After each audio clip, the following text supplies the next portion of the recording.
OPA is a very small Public Auditor office. Doris We're Flores not Brooks able has to, submitted her say austerity as much. plan to Governor Eddie Calvo in accordance with the governor's order for agencies to submit cost reduction and revenue enhancement recommendations.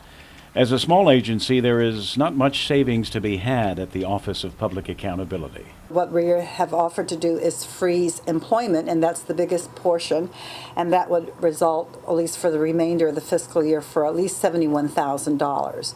But Flores Brooks went a step beyond, recommending that there is more money out there that could be saved, and those savings have already been identified in recent audits released by her office. The bigger savings that we've identified is something to the tune of in excess of about $4 million, and that's from the variety of audits that we've done over the years. As an example is the need to have tendon gabetno.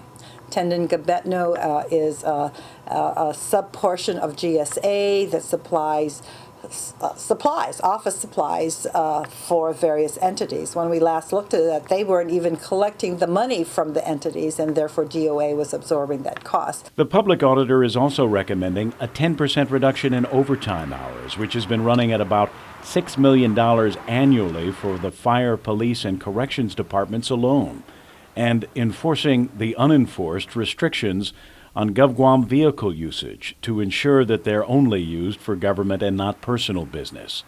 And how about changing over to twice monthly payroll rather than issuing checks every 2 weeks, and eliminating the issuance of paper checks altogether? But the big saver, she says, could come from revising the nearly 20-year-old property tax rolls. DRT is still looking at old values as opposed to taking current values.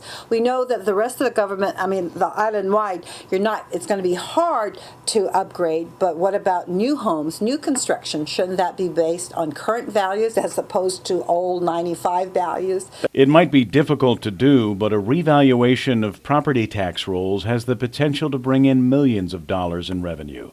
Flores Brooks declined to estimate just how many millions, but she did say they are working on an audit of property taxes now, which should be completed in the coming weeks.